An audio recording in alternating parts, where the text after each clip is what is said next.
कपड़े धोने वाली बहू। शादी के पहले से ही विभा को कपड़े धोने का बड़ा शौक था।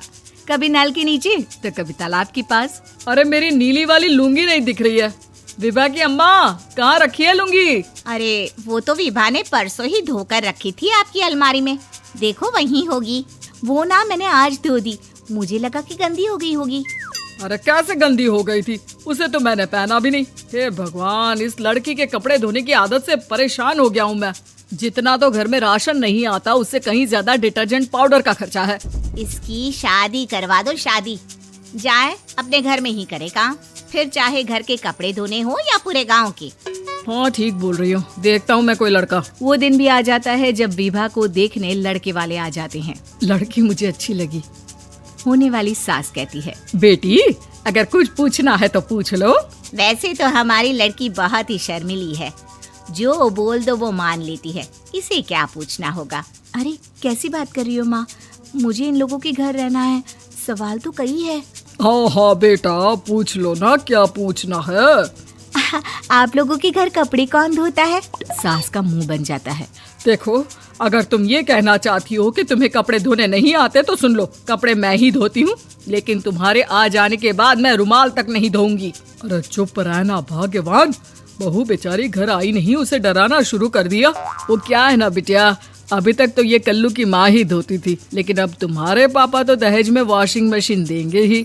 तभी विभा की माँ बोल पड़ती है, सवाल भी पूछा तो क्या। वैसे भाई साहब, मशीन की तो फिर भी कपड़े धोने की कैपेसिटी होती है। मतलब जो बिटिया दे रहे हैं ना विभा, इसे कपड़े धोने का बहुत शौक है। ये आप लोगों के क्या, आस पड़ोस गांव मोहल्ले सबके कपड़े धो दे और उफ तक ना करे।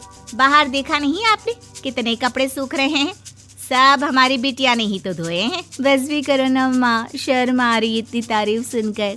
और तो और एक दाग निकाल कर दिखाओ तो मान जाओ। हाँ अच्छा, माफ करना बेटा, मैंने गलत समझा।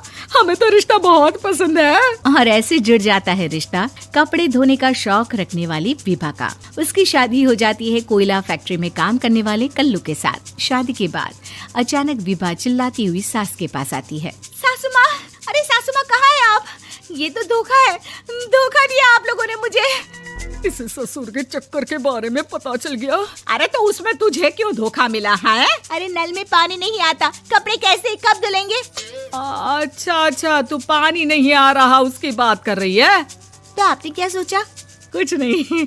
अच्छा, तेरी माँ ने कहा था कि कपड़े धोने का शौक है तुझे, याद आया मुझे।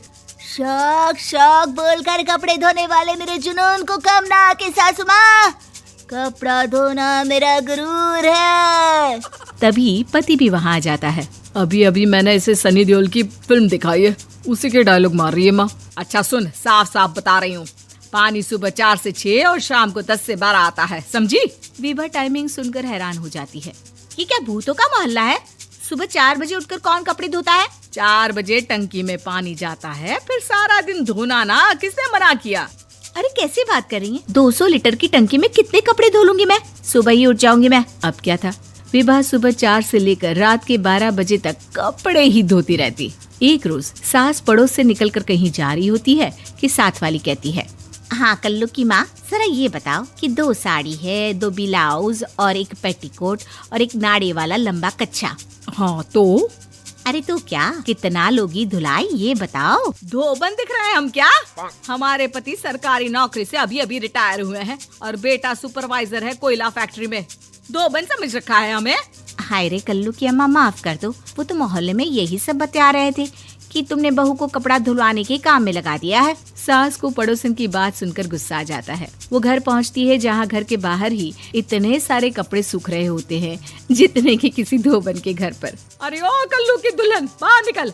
माँ जी यहीं आ जाओ, बाथरूम में चादर धो रहे हैं हम। अरे अभी हम धोते हैं, तुमको बाहर निकलो। ये आस पड़ोस वाले बोल रहे हैं कि हम बहू से कपड़े धुलवा कर उसे कपड़ा धोने वाली बना दिए हैं। अरे छोड़ो ना माँ जी, किन लोगों की बातों में आती हो? आस पास के लोगों का तो काम ही होता है कि वो किसी तरह सास बहू को लड़ा दे। बहू सारे घर के कपड़े धोती है, ये क्या कम है? बोलिए।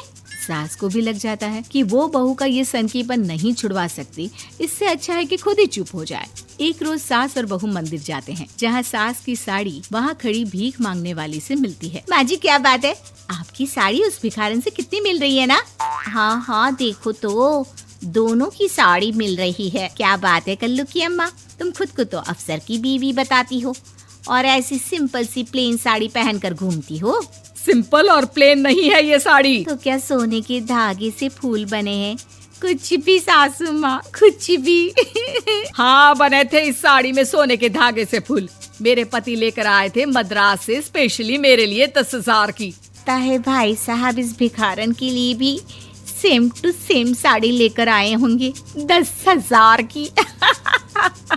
सास उस वक्त तो कुछ नहीं कहती, लेकिन बहू के साथ घर आती है और अलमारी से एल्बम निकाल कर लाती है। ये साड़ी देख रही है, ये वही साड़ी है जिसे मैंने अभी पहना था। इस साड़ी में ये जो चमकदार फूल दिख रहे हैं ना, ये सोने के धागों से काटे गए हैं। लेकिन तू लोकल वॉशिंग मशीन ब्रश से घिस घिस कर सारे फूलों को निकाल कर साड़ी प्लेन कर दी।